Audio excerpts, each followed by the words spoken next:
విద్యార్థులారా, ఇప్పుడు మీకు ఇందాక మీకు చెప్పిన మనము కొడుగుచి కథ పాఠ్యాంశం తెలుసుకుంటున్నాం కదా. పాల్కురికి సుమ రాసినటువంటి గొడగుజి కథ పాఠ్యాంశం తెలుసుకుంటున్నాం కదా. అయితే మీకు గత వీడియోలో అంటే మొదట చెప్పినటువంటి వీడియోలో మీకు ఆ పుస్తకాలు సరిగ్గా కనిపించలేదు. నేను స్క్రీన్ షేర్ బంద్ చేశాను అనుకున్నాను, కానీ స్క్రీన్ షేర్ బంద్ కాలేదు, అది ఆగిపోలేదు. కాబట్టి మీకు ఆ పుస్తకాల యొక్క వివరణ సరిగ్గా కనిపించలేదు కాబట్టి ఒకసారి ఇప్పుడు మీకు ఆ పుస్తకాలు చూపిస్తాను, చూడండి. మొదటి పుస్తకం చెప్పాను కదా, శ్రీరస్తు గురు బాల ప్రబోధిక అమర కోశము. అనిపిస్తుందా? అమర కోశము కనిపిస్తుందా? లైటింగ్ బాగానే ఉందా? లైటింగ్ కనిపిస్తుందా?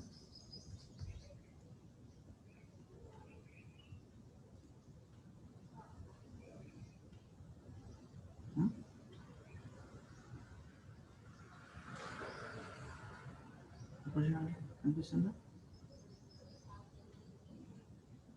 అమర కోశం.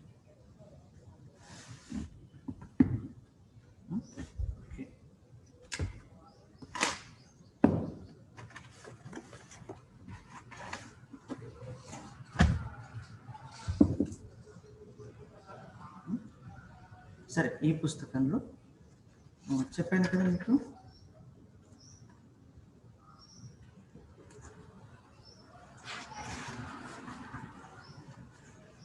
అమర కోశం. ఇది ఆనాటి కాలంలో చదువు వచ్చినటువంటి వాళ్ళందరూ కూడా, అందరికీ అంటే చదువుకునేటువంటి వాళ్ళంతా కూడా అందరూ కూడా తప్పకుండా నేర్చుకునే కావ్యము అమరకోశం. కవులంతా కూడా, అంటే కవులని కాదు, ప్రతి ఒక్కరూ కూడా విద్యాభ్యాసం చేసే వాళ్ళందరూ కూడా ప్రతి ఒక్కరు చదువుకునేటువంటి పుస్తకాల్లో భాగంగా ఉన్నటువంటిది అమరకోశ కావ్యాన్ని తప్పకుండా చదివేవాళ్ళు. అమరకోశం అనేటువంటి పాఠ్యాంశాన్ని, ఈ పుస్తకాన్ని అందరూ తప్పగా చదివేవాళ్ళు. ఇప్పుడు కాదు, 19వ శతాబ్ద ప్రారంభంలో నుంచి కాదు, పాతకాలంలో కూడా 17, 18, 16 ఎప్పుడు చేసినా సరే ప్రతి ఒక్కరు చదువుకునే వాళ్ళు, చదివేటువంటి వాళ్ళు ఈ అమరకోశాన్ని. ఇది చూడండి, సంవత్సరం ఎక్కడ కనిపిస్తుంది మనకి? ఇక్కడ 1962 కనిపిస్తుందా? 1962 కదా. ఈ పుస్తకం రంగు వెలిసిపోతుంటే ఇలా అనిపిస్తుంది. రంగు వెలిసిపోయిన పుస్తకం, రంగు వెలిసిపోతుంది కదా. రంగు వెలిసిపోతే ఎలా చూడండి, ఎలా కనిపిస్తుంది రంగు వెలిసిపోయి. ఇదొక పుస్తకం. ఇంకొక పుస్తకం చూపిస్తాను, అప్పుడు కనిపించలే కదా, సరిగ్గా కనిపించలే కదా, చూపిస్తాను. Full screen. స్రవంతి మాసపత్రిక. ఈ స్రవంతి పత్రికలే మొత్తం పుస్తకం అనేది, స్రవంతి పత్రికలే, వాటి పత్రికల పుస్తకాలు ఇవన్నీ కూడా. స్రవంతి మాసపత్రిక, స్రవంతి మాసపత్రిక. ఈ మాసపత్రికని కలిపి ఒక మిత్రుడు, అంటే ఒక తెలుగు ఉపన్యాసకుడు, అతను తీసిపెట్టి ఇలా బైండ్ చేయించి పెట్టాడు. ఈ స్రవంతి మాసపత్రికలు చూడండి, ఎప్పటివి అన్నీ కూడా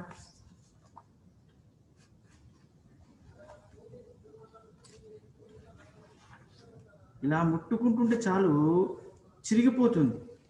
1959 ఇక్కడ కింద వచ్చాడు. 1959 అనిపిస్తుందా?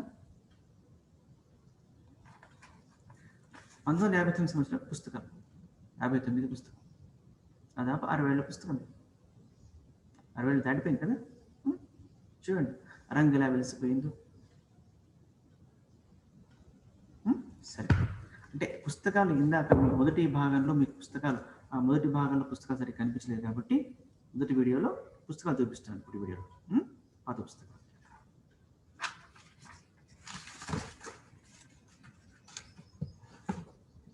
సరే, అంశానికి వచ్చేస్తాను.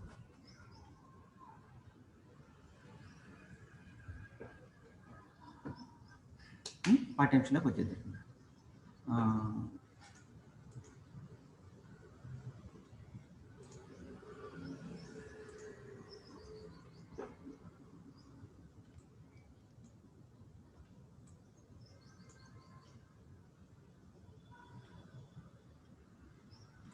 సరే, మనం గుడబూచి కథ చెప్పుకుంటున్నాం కదా. సరే, ఇంకా నేను చెప్తూ పోతుంటే అంశాలన్నీ కూడా పాఠ్యాంశాన్ని వదిలేసేసి ఎటు వెళ్ళిపోతుంటాము. ఒక్క నిమిషం ఆగండి. ఇప్పుడు పాఠ్యాంశం చేద్దాం. ఇంకా ఇలా చెప్పుకుంటూ పోతుంటే నేను పాఠ్యాంశాన్ని వదిలేసి కూడా వెళ్తుంటాను. సరే, అలా వెళ్ళటము నేను వెళ్తున్నాను, కానీ వెళ్ళినప్పటికీ మీకు నేను వేరే మీకేం చెప్పట్లేదు. అంటే మనకు సాహిత్యంలో ఉన్నటువంటి అంశాల గురించి చెప్తాను, అంతకుమించి నేను వేరే ఏం చెప్పను. అంటే మన సాహిత్యం అంటే ఏంటి, ఎందుకంటే ఇప్పుడు కొన్ని అంశాలు మీరంతా కూడా కళాశాలకు రెగ్యులర్గా, అంటే ఇప్పుడు మనకు ప్రారంభమైన చాలామందికి రావడానికి వీలు లేకపోవటము, అంటే ఇక్కడ హాస్టల్లో తిరగకపోవడం లాంటి కార్యక్రమాలు ఉన్న చేత మీరు రాలేకపోతున్నారు. కాబట్టి ఒకవేళ మీరు తరగతి గదిలో ఉన్నట్లయితే ఇంకా నేను చాలా చాలా విషయాలు ఎక్కువగా చెప్పేవాడిని. ప్రత్యేకించి చూసుకున్నట్టయితే మనకు పాఠం చెప్పేటప్పుడు పాఠంతో పాటు ఎన్నో విషయాలన్నీ కూడా నేను చెప్తూ ఉంటాను అనమాట మామూలుగా. అయితే ఇవన్నీ కూడా సాహిత్యానికి సంబంధించిన అంశాలే, అంటే వేరే నేను ఏం చెప్పాను, కానీ ఆయా సందర్భానుసారంగా అలా నా నోటి నుంచి కూడా అలవకగా వస్తుంటాయి ఎన్నో అంశాలు కూడా. అంటే తెలుగు పాఠ్యాంశం సంబంధించినటువంటివే కాకుండా తెలుగు సాహిత్యానికి, తెలుగు అంశాలకు సంబంధించిన అంశాలన్నీ కూడా అప్పుడప్పుడు నేను సందర్భానుసారంగా అలా చెప్తూ ఉంటుంటాను అనమాట. ఎందుకంటే రికార్డింగ్లో కాబట్టి ఒక్కొక్కసారి మనకు రికార్డింగ్లో మీకు కాస్త బోర్ అనిపించవచ్చు, కాబట్టి కొన్ని అంశాలు, కాబట్టి వాటిని కాస్త పరిహరించే ప్రయత్నం చేస్తున్నప్పటికీ నాకు తెలియకుండా అలాగే వస్తుంటాయి కొన్ని. ఎందుకంటే నాకు చెప్పాలి అని నేను అనుకోవడం చేత చాలా అంశాలు అలా చెప్తుంటుంటాను అనమాట. అంటే మీకు తెలియని అంశాలు కాబట్టి, మీకు తెలిసిన అంశాలు కాదు, తెలియని అంశాలు ఎన్నో అంశాలు, నాకు తెలిసిన అంశాలు మీకు చెప్పే ప్రయత్నం చేస్తుంటాను. సరే, ఇకపోతే పాఠ్యాంశానికి వచ్చేద్దాం. ఇక్కడ అయిపోయినా మనము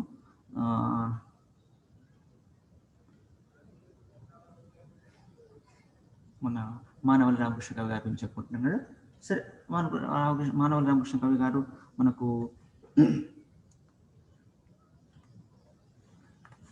మనకు ఏంటంటే ఈ ప్రాచీన గ్రంథాలన్నీ కూడా మనకు తంజావూరు గ్రంథాలయంలో బాగా దొరుకుతాయి అన్నమాట. తంజావూరు, తమిళనాడు ఉన్నటువంటి తంజావూరు శ్రీకృష్ణదేవరాయేంద్ర గ్రంథాలయం తంజావూరు చాలా పెద్ద గ్రంథాలయం. అక్కడ మనకు ప్రాచీన కావ్యాలన్నీ కూడా తాటియాకు పత్రాలు ఉండే కూడా మనకు అక్కడ లభిస్తాయి. ఎన్నో పుస్తకాలు లభిస్తాయి. ఇక మానవల్లి రామకృష్ణ కవి గారు విశిష్ట విమర్శకుడు. కొంచెం చెప్తాను వీళ్ళ గురించి. అంటే మన వనపర్తి సంస్థానాధీశుల దగ్గర ఆంతరంగిక సేవకుగా ఉన్నటువంటి మానవల్లి రామకృష్ణ కవి గారి గురించి కొంచెం చెప్పుకుందాం. ఎందుకంటే మన తెలుగు సాహిత్యంలో మనకు విశేషతలు చేసిన వాళ్ళు ఇది కూడా ఒకరు. కాబట్టి వీరు 1912 సంవత్సరంలో విస్మృత కవులు అనే పేరిట కవుల గురించి పరిశోధించి వెలికి తీశారు. ఇక వీరు క్రీడా విరామం, కుమార సంభవము, నీతి శాస్త్ర ముక్తావళి, ప్రబంధ మణిభూషణము, త్రిపురాంతక ఉదాహరణము, శ్రీరంగ మహత్యము, రఘునాథ రామాయణము, సాంఖ్యోపాఖ్యానము, సకరనీతి సమ్మతము అనేటువంటివన్నీ కూడా దాదాపు ఒక 15 కావ్యాల దాకా వీరు సేకరించి వాటిని పరిష్కరణ చేసి మనకు అందించినటువంటి వారిలో మానవల్లి రామకృష్ణ కవి గారు కూడా ఒకరు. ఇలా ఈ కావ్యాలను పరిష్కరణ చేసి చెప్పాను కదా ఇందాక, మనం పట్టుకోగానే పాత పుస్తకాలు ఒక 60 ఏళ్ళ కింద పుస్తకాలు పేపర్లు చూసినట్టయితే అలా పట్టుకుని చిరిగిపోతున్నాయి కదా, ఇందాక చూపించాను మీకు. కాబట్టి కొన్ని వందల ఏళ్ళు, వేల ఏళ్ళు కింద రాసినటువంటి తాటాకు పదాలు ఉంటాయా? అలా పట్టుకోగానే ఇక మనకు ఏమైపోతాయి, బూడిదలా రాలిపోతాయి. అలాంటి పరిస్థితులు ఉన్నాయి, చాలా ఉన్నాయి. కొన్ని ప్రాచీన కాలం తాళపత్ర గ్రంథాలు. ఇక తాళపత్ర గ్రంథాలు చూసినట్లయితే మనకు అక్కడక్కడ ఉన్నాయి, కనిపిస్తాయి. కొన్ని చోట్ల ఉన్నాయి, నాకు తెలుసు. ఓ చోట ఉన్నాయి, కొన్ని ఓ చోట కనిపించాయి. నేను చూశాను కూడా వాటిని. కాబట్టి ఇలా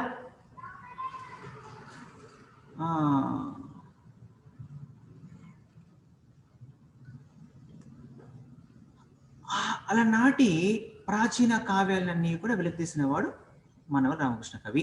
సరే, ఇక్కడ ఆపేద్దాం వీరి గురించి. ఇంకా సరే, ఇంకా మనకు ఎందుకంటే మనవల రామకృష్ణ కవి గారు ఈ నన్నచోడుని కుమార సంభవ కావ్యాన్ని బయటికి తీశాడు కాబట్టి, ఆ నన్నచోడు ఎవరు? శివకవి యుగంలోని వాడు. సరే, అక్కడ ఆపేద్దాం, మీకు వచ్చేద్దాం, పాఠ్యాంశంలోకి వచ్చేద్దాం. సరే, ఇప్పుడు పాలకురి సోమన గురించి చూద్దాం. పాలకురి సోమన గారి యొక్క పరిచయం తీసుకుందాం. పాలకురికి సోమన వీరు 12వ శతాబ్దానికి చెందినటువంటి పాలకురికి సోమన వరంగల్ జిల్లా పాలకుర్తి గ్రామంలో వీరు జన్మించారు. ఇది ఈ పాలకురికి అనేటువంటి గ్రామం ప్రస్తుతం ఉన్నటువంటి ఓరుగల్లు. ఓరుగల్లును ఏమంటే పిలుస్తున్నాం ఈనాడు మనము? వరంగల్లు అని పిలుస్తున్నాం. ఓరుగల్లును వరంగల్లు అని పిలుస్తున్నాం. ఈ వరంగల్లుకు 30 కిలోమీటర్ల దూరంలో ఉండేటువంటి గ్రామము పాలకురికి. ఆ గ్రామంలో వీరు సోమన గారు ఆ గ్రామంలో వెలిసినటువంటి సోమేశ్వరుని యొక్క అనుగ్రహంతో, ఇక్కడ చూడండి, ఆ గ్రామంలో వెలిసినటువంటి సోమేశ్వరుని యొక్క అనుగ్రహంతో జన్మించడం వల్ల వీరి తల్లిదండ్రులు శ్రీయాదేవి, విష్ణురామి దేవులు సోమన గారి యొక్క తల్లిదండ్రులు. ఆ గ్రామంలో వెలిసినటువంటి సోమేశ్వరుని యొక్క అనుగ్రహంతో వీరు జన్మించడం వల్ల వీరికి తల్లిదండ్రులు సోమనాథుడు అనే పేరు పెట్టారు. పాలకురికి సోమన లేదా పాలకురికి సోమనాథుడు ఇతని యొక్క పూర్తి పేరు.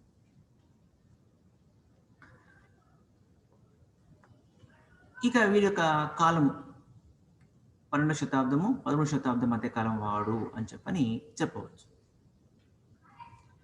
ఇక వీరు సోమనాథుడు గారు తెలుగు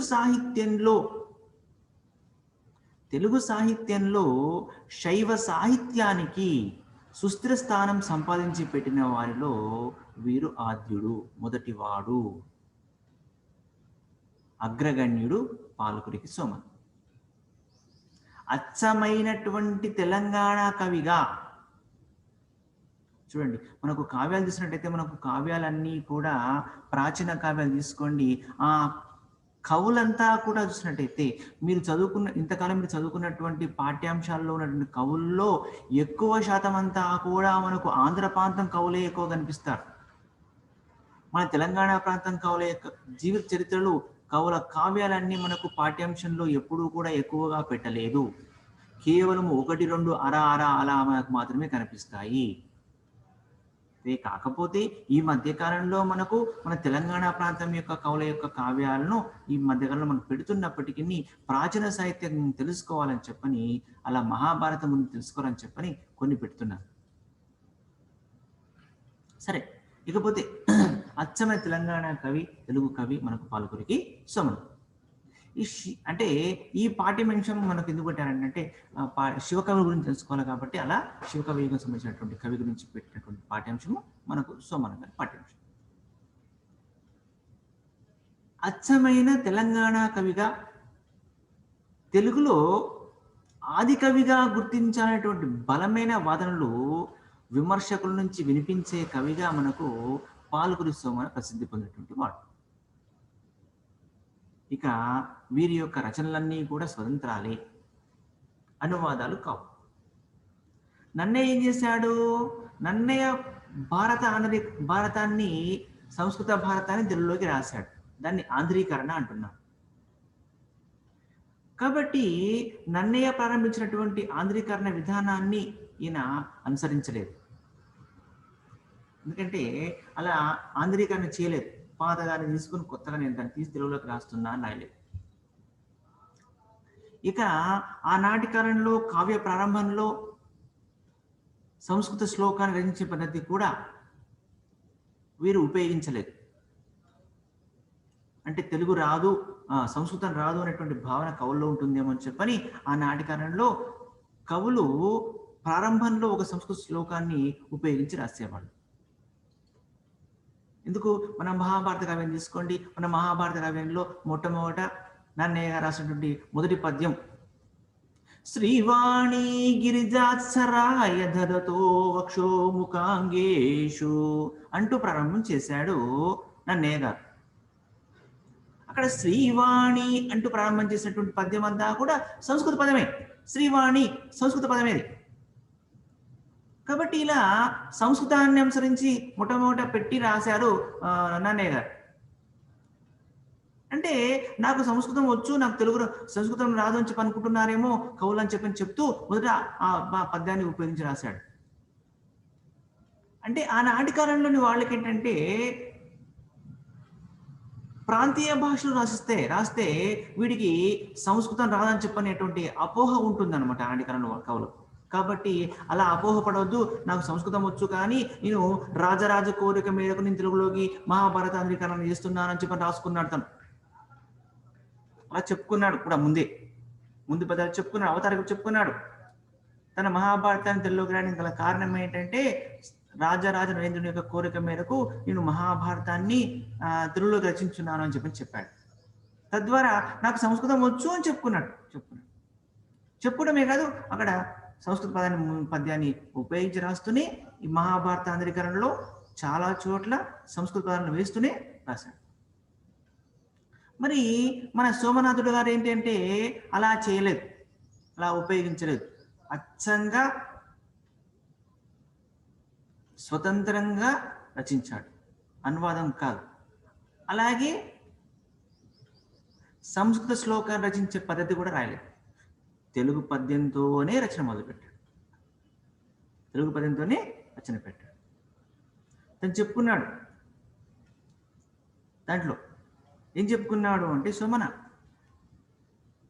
ద్విపద సాహిత్యంలో రాశాడు. రెండు పదాలతో సాగే నడక పద్యం. ద్విపదం అంటే ద్విపదలు అంటే రెండు పాదాలతో నడిచేటువంటి పద్యాలు ద్విపదాలు అంటారు. తెలుగు చెప్పుకుంటానని చెప్పాడు. అంటే ఉరుతర గద్య పద్యోక్తుల కంటే సరసమై పరగిన జానతెనుంగున్ చర్చింపగా సర్వసామాన్యమగుట కూర్చద ద్విపదలు కోరికే దైవారా అంటూ రచించాడు, చెప్పుకున్నాడు. ఇలా తెలుగు పద్యంతో రచన మొదలు పెట్టుకున్నాడు సోమనాథుడు గారు. అంటే సంస్కృత శ్లోకాన్ని రచించే పద్ధతిని కూడా వదిలివేసి తెలుగు పద్యంతో రచన మొదలు పెట్టాడు సోమన గారు. ఇలా అంతేకాకుండా అనేకమైనటువంటి దేశీయ తెలుగు సాహిత్య ప్రక్రియలన్నింటినీ కూడా ప్రారంభించినటువంటి వాడు కూడా సోమనాథుడు. వీరు తెలుగులో తొలి తెలుగు శతకాన్ని రచించాడు. అలాగే తొలి తెలుగు ద్విపద కావ్యాన్ని రచించాడు వాడు. తొలి తెలుగు ఉదాహరణ కావ్యము మొదలైనటువంటి స్వతంత్ర సాహిత్య ప్రక్రియని చేపట్టినటువంటి వాడు మనకు పాలకురికి సోమనాథుడు.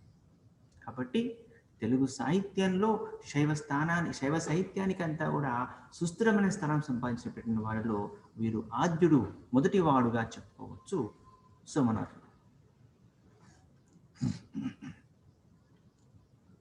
ఇక వీరు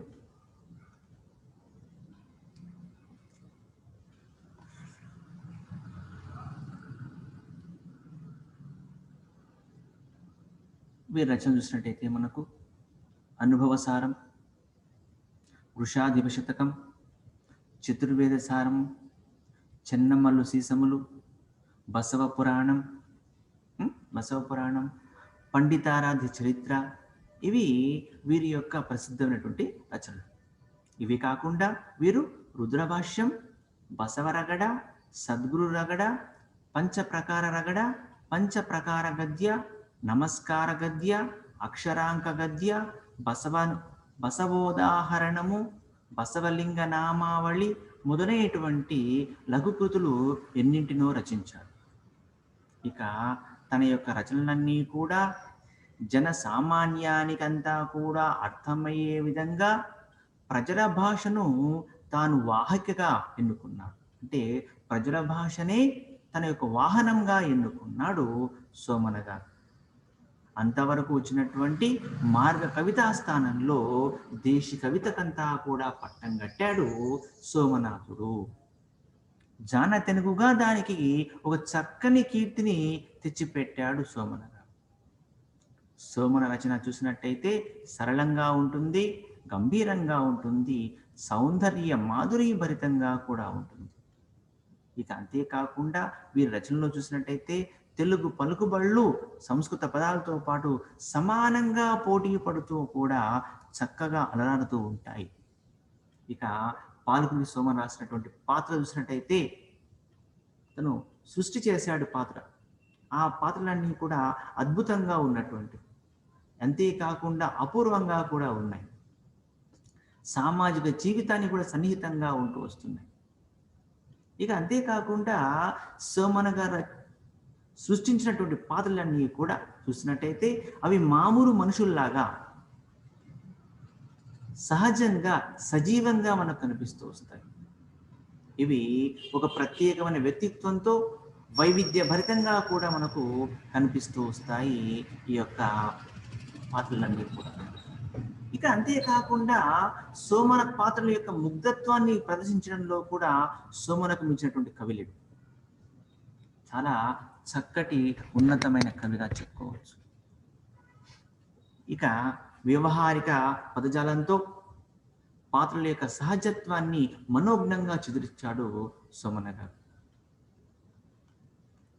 ఇక పాలుకు సోమనాథ్ రాసినటువంటి ఆ రచనలో చూసినట్టయితే మనకు రుద్ర పశుపతి, బెజ్జమహాదేవి, ముగ్ధ సంగయ్య, ఉడుమూరు కన్నప్ప, చిరుతొండ నంబి, గొడగూచి మొదలైనటువంటి భక్తుల యొక్క పాత్రలన్నీ కూడా ఒక ముగ్ధత్వానికి, నిర్మలమైనటువంటి మనస్తత్వానికి, తదాత్మ భక్తి ప్రపత్తులకంతా కూడా తార్కాణంగా నిలుస్తాయని చెప్పవచ్చు.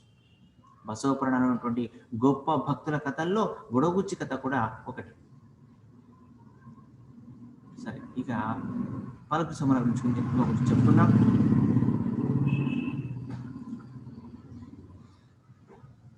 వీరి యొక్క ద్విపదలు, సోమన గారి యొక్క ద్విపదలు చూసినట్టయితే మనకు చెప్పుకున్నాం కదా, అనుభవసారము, ఉషాధిక శతకము, చతుర్వేద సదం అనేటువంటివన్నీ కూడా, చిన్నమలసు సరణి అనేటువంటివన్నీ కూడా పద్య కావ్యాలైతే,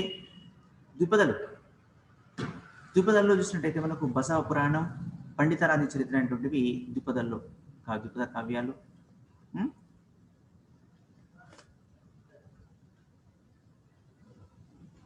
ఇక లఘు కావ్యాలు, లఘు కావ్యాల్లో మనకు చూస్తే మనకు రుద్రభాష్యము, బసవరగడ, సద్గురురగడ, తర్వాత పంచప్రకార రగడ, పంచప్రకార గద్య, నమస్కార గద్య, అవన్నీ కూడా బసవనోదాహరణము, అక్షరాంగ గద్య, ఇవన్నీ కూడా మనకు ఈ యొక్క సోమన గారి యొక్క లఘుకృతులుగా చెప్పుకోవచ్చు.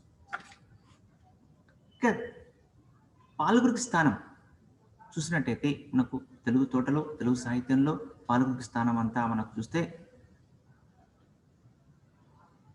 తెలుగు తోటలో మొదటి కోకిల కంఠమెత్తి తెలుగు వాళ్ళ కోసం తెలుగు ఛందస్సులో పాటలు పాడింది అది పాల్గురి సోమన యొక్క గొంతు. ఆ కోకిల పేరే పాల్గురి సోమన అని చెప్పవచ్చు. అతను పాడినటువంటి తెలుగు ఛందస్సు పేరు ద్విపద. తెలుగు జాతికి సోమన ఇచ్చినటువంటి దివ్యాయుధం ద్విపద.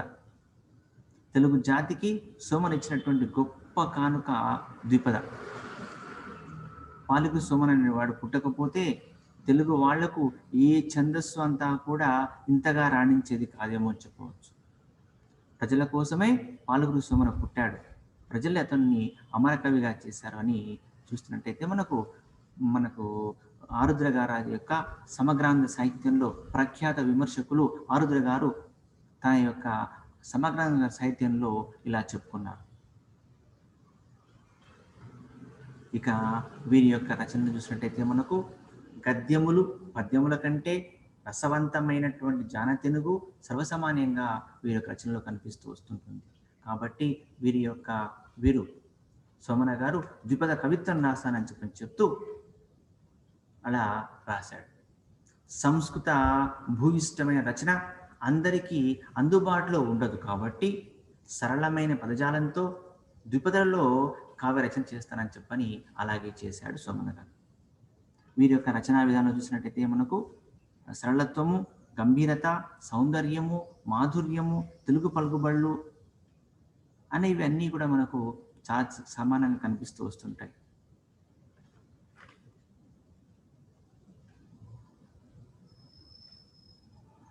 సోమన గారి యొక్క సహజంగా సుందరంగా వర్ణనలు ఉంటాయి.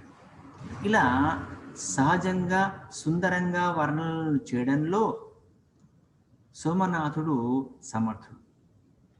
వీరి వర్ణనలన్నీ చూసినట్టయితే నిశిత పరిశీలన శక్తికన్నీ కూడా నిదర్శనాలుగా చెప్పుకోవచ్చు. వీరి రచనల్లో భాష, ఛందస్సు, ఇతివృత్తము, భావము, వర్ణనలు, ఆచార్య వ్యవహారాలు, పాత్రల యొక్క వేషభాషలు, మనస్తత్వము అన్నిటికీ పరిశీలిస్తే వీటన్నిటిలో కూడా మనకు దేశితనం అనేటువంటిది కనపడుతుంది. శబ్దాలకు వనదిచ్చేటువంటి భావాలు, భావాలకు వనదిచ్చే శబ్దాలు, ఇవన్నీ కూడా సోమన రచనలకంతా ఒక ప్రత్యేకతనంతా కూడా రంగరించుకుంటూ వచ్చేస్తాయి. ఇక అంతేకాకుండా అల్పాక్షరాలతో అనల్పార్థాన్ని అందించడంలో సోమన యొక్క పాల్గొని సోమనాథుని యొక్క నేర్పు అనన్య సామాన్యమైనదిగా చెప్పవచ్చు. ఇక బసవ పురాణం, సోమన యొక్క రచనల్లో చూసినట్టయితే మనకు బసవ పురాణము, పండితరాజు చరిత్ర అనేటువంటివి రెండు కూడా బాగా ప్రసిద్ధి పొందినటువంటి ద్విపద కావ్యాలు. బసవ పురాణంలో చూసినట్టయితే బసవేశ్వరుని యొక్క జీవిత చరిత్ర అనేటువంటిది ప్రధానంగా మనకు ఉండేటువంటి అంశం. సందర్భానుసారంగా మనకు ఇందులో ఇతర భక్తుల యొక్క కథలు కూడా మనకు అందులో కనిపిస్తూ వస్తుంటాయి. దాంట్లో ప్రముఖంగా చూసినట్టయితే మనకు చిరుతొండ నంబి కథ,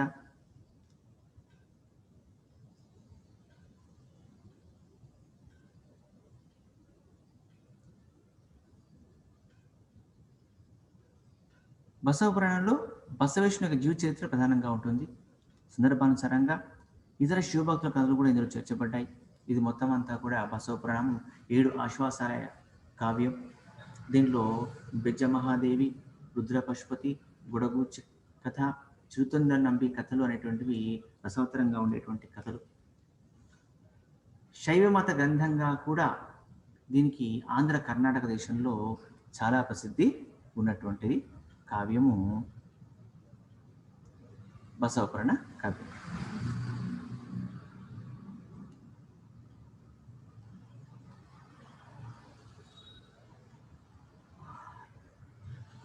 ఇది మనకు రచయిత పరిచయము. సూక్ష్మంగా చెప్పుకున్నాం, అంటే సూక్ష్మంగా ఏం కాదు కానీ కాస్త స్థూలంగా చెప్పుకున్నప్పటికీ సూక్ష్మ స్థూలాలతో ఉన్నటువంటి అంశంగా చెప్పుకుందాం. ఇవి అంటే మనకు రచయిత పరిచయం ఇలా సాగిని చెప్పుకోవచ్చు. ఇక్కడికి ప్రాంతం తర్వాతి అంశంలో పాఠ్యాంశంలోకి వచ్చేద్దాం.